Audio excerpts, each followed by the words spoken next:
That's my Last Duchess painted on the wall, looking as if she were alive. I call that piece a wonder now. Fra Pandolf's hands worked busily a day, and there she stands. Will't please you sit and look at her? I said Fra Pandolf by design, for never read strangers like you that pictured countenance, the depth and passion of its earnest glance. But to myself they turned, since none puts by the curtain I have drawn for you but I, and seemed as they would ask me if they durst, how such a glance came there. So not the first are you to turn and ask thus. Sir, 'twas not her husband's presence only, called that spot of joy into the Duchess' cheek. Perhaps Fra Pandolf chanced to say, her mantle laps over my lady's wrist too much? Or, paint must never hope to reproduce the faint half-flush that dies along her throat.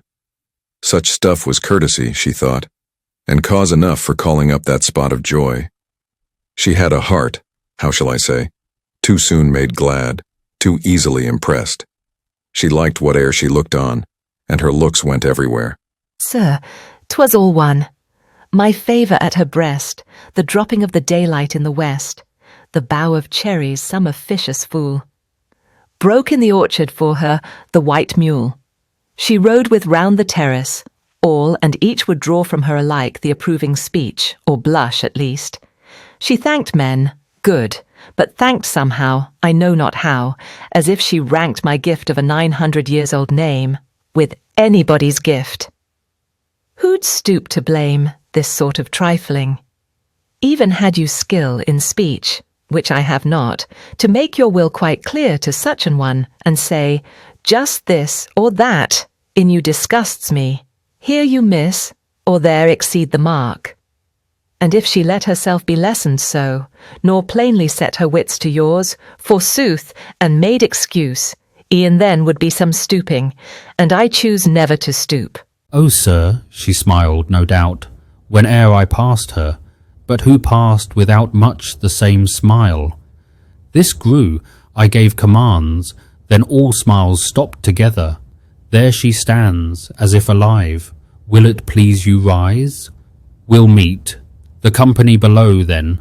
I repeat, the Count, your master's known munificence, is ample warrant that no just pretence of mine for dowry will be disallowed, though his fair daughter's self, as I avowed at starting, is my object. Nay, we'll go together down, sir. Notice Neptune, though, taming a sea-horse, thought a rarity, which claws of Innsbruck cast in bronze for me. My Last Duchess. Robert Browning was born in Camberwell, England, in 1812. He spent his life exploring the inner worlds of powerful minds, crafting dramatic monologues that peel back layers of pride, jealousy, and desire with precision. In My Last Duchess, Browning constructs a single voice that echoes with control and concealed emotion. His Duke reveals himself not through confession, but through the details he lingers on, her glance, her blush, her smile. Each line reflects how power speaks, how beauty unsettles, and how the desire for possession shapes perception. The poem moves with calculated rhythm. Its form mirrors the Duke's demeanour, refined, commanding, rehearsed. Yet within that polish, Browning invites us to observe deeper truths. The Duke's artful speech becomes a portrait in itself, revealing his priorities, his fears, and his hunger for dominance. The Duchess lives on in this monologue not through her words, but through her effect. Her presence fills the room even in absence. The curtain the Duke draws over her portrait does not silence her. It amplifies her legacy. She remains luminous, unforgettable, eternal in brushstroke and memory. Browning shows how power reveals itself through control of space, story, and speech. This poem endures because it captures the full complexity of human motive within the elegance of verse, and it reminds us that art always holds more than surface.